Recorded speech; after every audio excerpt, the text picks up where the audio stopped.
Hello hello. कहाँ, अरे बच्चों किधर ध्यान है आपका? इधर आ जाइए। हम आज एक नया टॉपिक करने वाले हैं और इस नए टॉपिक में आपको समझ में आएगा कि डाइपोल भी वर्क डन करता है या डाइपोल के ऊपर भी वर्क डन होता है।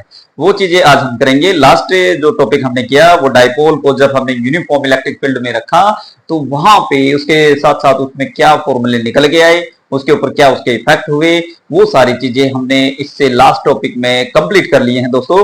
और आज हम करने वाले हैं यहाँ पे पोटेंशियल एनर्जी ऑफ डाइपोल, यानी कि डाइपोल की पोटेंशियल एनर्जी जो है वो कंप्लीट होती है या नहीं होती है, वो चीज आज हम निकालने की कोशिश करेंगे। ज्यादा मुश्किल टॉपिक नहीं है, बस थोड़ा सा ध्यान दोगे तो समझ में आ जाएगा।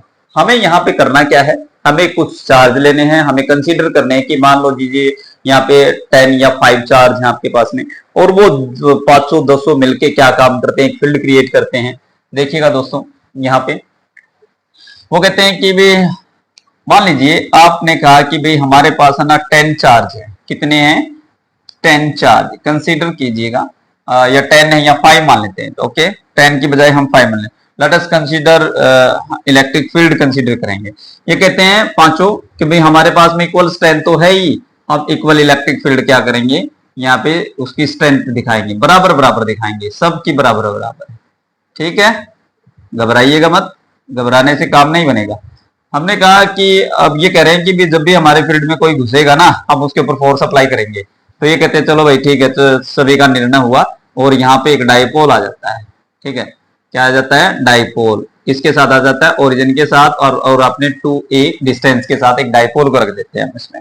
अब जैसे ही डाइपोल आता है तो ये पांचों वो कहते हैं, ये पांचों 5 या 6 जो चार्ज हैं आपके, ये कहते हैं अपनी स्ट्रेंथ के साथ भाई हम इसके ऊपर तो काम करेंगे। अब मतलब हम इसको घुमाएंगे। कहता है कि हम इसको या तो क्लॉकवाइज घुमा लें या एंटी क्लॉकवाइज घुमा लें। यानी कि ये कहता है कि ये चार्ज तो भाई हमारे जैसा है, हम इसके ऊपर तो क्या करें, हमें इसकी जरूरत नहीं है, हम इसको क्या कर देंगे, उधर की बाहर की तरफ फोर्स लगा देंगे। ये फोर्स लग गया इसके ऊपर। इसके ऊपर ये कहता है कि ये तो थोड़ा थोड़ा सा अलग सा दिख रहा है, ब्लैक ही दिख रहा है, इसके ऊपर फोर्स लगा लेंगे अपनी तरफ फोर्स, यानी कि अट्रैक्टिव फोर्स। इधर रिपल्सिव फोर्स काम कर गया, इधर अट्रैक्टिव फोर्स काम कर गया। तो ये रखे तो मैंने ऐसे थे जैसे जिस तरीके से मार्कर रखा हुआ है, मगर ये घूम गए ऐसे। तो यानी कि ये जो जब घूम रहे थे तो उस टाइम पे इन्होंने इसके ऊपर एक फोर्स लगा रखा था, जो कि फोर्स वो है। जब फोर्स लग रहा था तो ये कह रहे थे कि सर जब फोर्स लगता है ना किसी चीज के ऊपर, तभी कोई चीज आगे पीछे मूव कर सकती है। अगर फोर्स नहीं लगाओगे तो वो चीज आपकी कहाँ रहेगी, वो चीज रेस्ट में रहेगी, उसके ऊपर भी वो मूवमेंट नहीं करेगी। इसलिए हमें करना क्या है, जब भी हम किसी अनदर ऑब्जेक्ट के ऊपर फोर्स अप्लाई करते हैं तो वो अपनी पोजीशंस को क्या करता है, चेंज करता है। इतनी चीजें आपको पता ही है। अब जब पोजीशन चेंज कर रहा है यहाँ पे, तो पोजीशन पहले प्लस चार्ज की यहाँ थी, तो प्लस चार्ज की पोजीशन अब कहां पर चली गई है, उस पॉइंट पे चली गई है।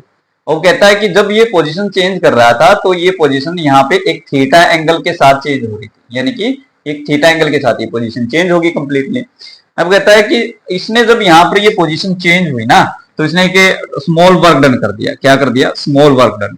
और किसके साथ किया? एक टर्निंग फोर्स है हमारा जिसको हम टॉर्क बोलते हैं, उसके साथ, और डी थीटा के साथ कर दिया। किसके साथ कर दिया? इतना पॉइंट बता दिया हमने कि वर्क डन ये हो गया, और बराबर करके हमने टॉर्क लिखा और फिर डी थीटा कर दिया, डॉट प्रोडक्ट। ठीक है, तो ये हमारे पास में क्या आ गया, ये टर्निंग पॉइंट आ गया, यानी कि फोर्स आ गया। अब टॉर्क का हमें पता ही है क्या था, यानी कि टॉर्क हमें पता ही है कि पीई आपकी साइन थीटा थी, जो अभी लास्ट टॉपिक में हमने किया। यहाँ पे टॉर्क की वैल्यू पुट की। ये कहता है कि भाई टॉर्क की वैल्यू क्यों ना हम इसमें पुट कर दें, कर दो भाई, क्योंकि साइन थीटा और थीटा इस जैसा मैच खा रहा है, तो ये वैल्यू कर देंगे। डी डब्ल्यू आ गया और पीई साइन थीटा आ गया। ठीक है, कोई दिक्कत ही नहीं पड़ रही सर, इसमें तो हम कर सकते हैं ऐसा, तो ये तो आसान सा है, मुश्किल थी ही नहीं है, तो ये तो बात। अब कहता है कि इंटीग्रेट बोथ साइड। क्या करेंगे? इंटीग्रेशन करेंगे हम इसका। क्या करेंगे? Integration both side, both side with limit. किसके साथ करेंगे? With limit. विद लिमिट यानी कि पहला एंगल थीटा 1 और दूसरा एंगल क्या हो जाएगा आपका यहाँ पे थीटा 2, यानी कि 2 एंगल के साथ इसका कर देंगे। इनिशियल एंगल ये, फाइनल एंगल ये, 2 एंगल मिल गए हमें। Integration both side with limit theta 1 theta 2। तो हमारे पास में क्या आ जाएगा, हमने कहा कि डी डब्ल्यू, इसका इंटीग्रेशन कर दिया, उसके बाद पीई तो बाहर आ जाएगा कि कांस्टेंट है दोनों के दोनों। उसके बाद में हमने कहा कि थीटा 1 ले लेंगे एक सर, एक थीटा 2 ले लेंगे, और क्या आ जाएगा साइन थीटा आ जाएगा sir, sine theta d theta आ जाएगा। देखो कितना आसान सा है, मुश्किल तो नहीं है ना। बहुत अच्छे बच्चे हो, आप कर सकते हो इनको। इंटीग्रेशन आपने 10th क्लास में सीख रखे हैं ये सारी चीजें, तो मुश्किल तो है ही नहीं आपके लिए, इसको आप कर सकते हो। कोई मुश्किल काम थोड़ा ही है, चीजें बहुत आसान है समझने के लिए अगर करो तो। बस करना क्या है दोस्तों, घुल मिल के काम करना होता है, और घुल मिल के काम करोगे तब आ जाएगा। इसका इंटीग्रेशन करेंगे तो फाइनल इंटीग्रेशन मिल जाएगा हमें, ये डब्ल्यू टोटल वैल्यू मिली हमारे डब्ल्यू। पी का तो हमारे पास में था ही कि ये चीजें तो होंगी इंटीग्रेशन। इसका इंटीग्रेशन किया साइन थीटा डी थीटा का, तो हमारे पास में क्या आ गया माइनस का कोस थीटा, क्या आ गया कोस थीटा आ गया। ठीक है, और इनिशियल और ये फाइनल, ठीक है कोई दिक्कत नहीं।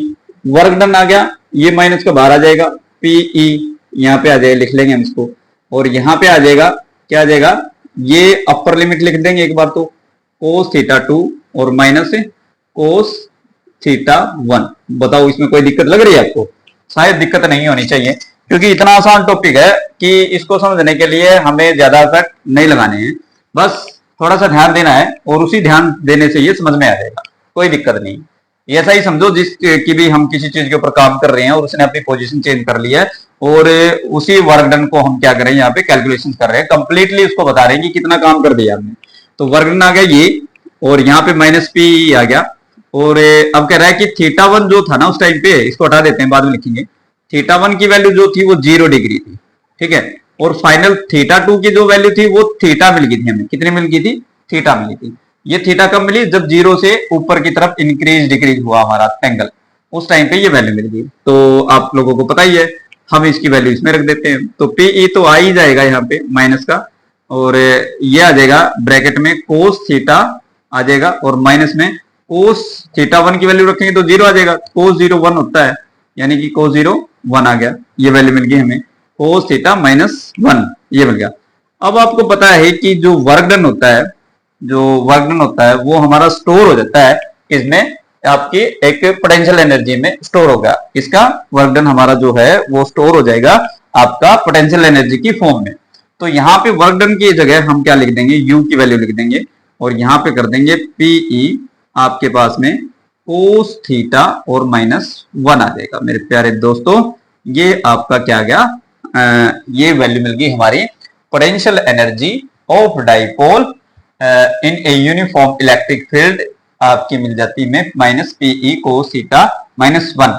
अब इस थीटा की वजह से आप अपने डिफरेंट केस तैयार कर सकते हैं, यहाँ पे आप अपने न्यूमेरिकल के हिसाब से यहाँ पे कुछ ना कुछ वैल्यू और भी निकाल सकते हैं, कोई दिक्कत नहीं है।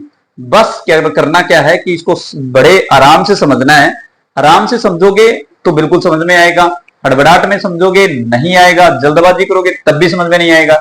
बिल्कुल आराम से आपको समझना है, कोई जल्दबाजी नहीं है, कहीं किसी भंडारे में थोड़ा ही जाना है आपको, यहाँ पे काम करना है हमें, बिल्कुल किसी इधर उधर कोई जगह ही नहीं है जहां पे हमें जाना हो, हमें बस अपने टॉपिक के ऊपर फोकस करना है और उसको कंप्लीटली निकाल लेना है।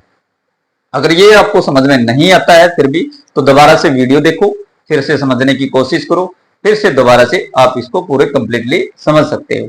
तो इससे पहले का टॉपिक भी जरूर देखें, क्योंकि जो टॉपिक इससे पहले का जो टॉपिक है अगर उसको देखोगे तो ये अपने आप ही समझ में आ जाएगा, कोई ज्यादा दिक्कत नहीं है। तो दोस्तों अगली वीडियो में फिर से मिलेंगे, तब तक के लिए मैं आपसे विदा